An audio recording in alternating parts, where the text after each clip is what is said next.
Groet in die wonderlijke naam van ons koning Jesus Christus, geliefdes. My naam is Israel Thijs en welkom by Broodbreek, die program van die Here waar ons dagelijkse hoofstuk die Nieuwe Testament het lees, met die doel om ons Christene te vernieuwen en te versterken op 'n dagelijkse basis, ook met die doel om die Nieuwe Testament te voltooi by einde 2025. Vandaag gaan ons voor by Handelinge hoofstuk 26 en die opskrif lees. Eintlik daar is nie 'n opskrif nie. Kom ons begin lees. Agrippa rig hom toe tot Paulus. Jy het geleentheid om jou saak te stel. Paulus het met sy hand beduie en sy verdediging begin. Ek ag myself gelukkig, koning Agrippa, dat ek my vandag juis voor u kan verdedig teen al die beskuldigings waarvan ek deur die Jode aangekla word. Veral omdat u soveel ondervinding het van al die Joodse gebruike en kwessies. Luister daarom asseblief geduldig na my. Al die Jode ken my lewenspad van jongs af. Van die begin af het ek my onder my volk in Jerusalem bevind.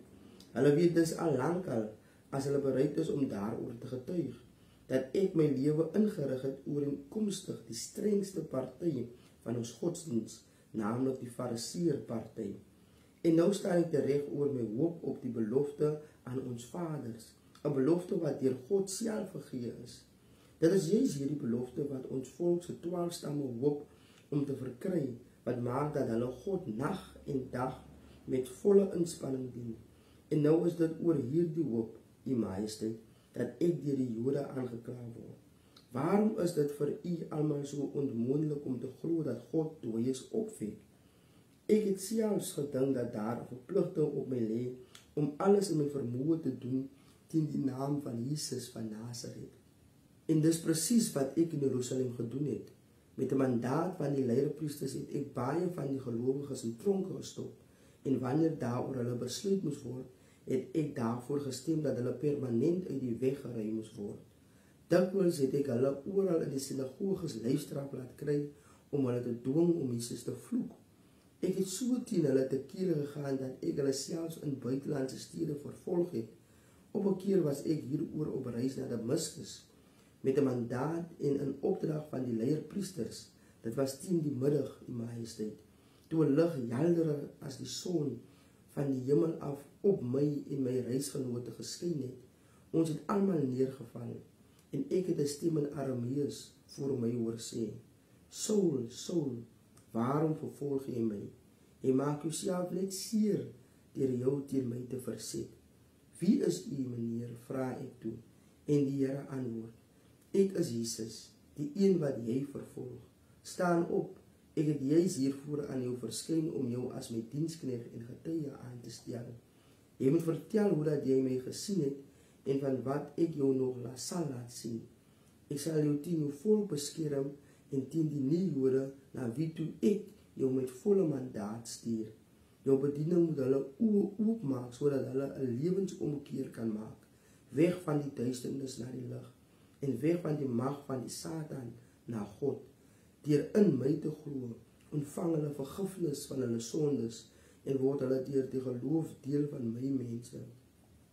Dis hoekom koning Agrippa, ek nie aan die gesig uit die hemel ongehoorsaam was nie. Ek het eers vir die mense in Damaskus en in Jerusalem en toe deur die hele Judea en daarna vir die nie-Jode gespreek dat hulle tot inkeer moet kom en na God toe moet omdraai, terwyl hulle met hulle doen en late bewys dat hulle tot inkeer gekom het. Oor hierdie prediking het sommige Jode my by die tempel gearresteer en probeer vermoor. Tot vandag toe het God my beskerm, en daarom staan ek hier en getuig voor klein en groot. Ek verkondig niks anders as wat die profete en Moses gesê het gaan gebeur nie. Die Messias moes ly en die eerste wees wat uit die dood opstaan. So sou hy aan ons volk en aan die nie-Jode die lig verkondig.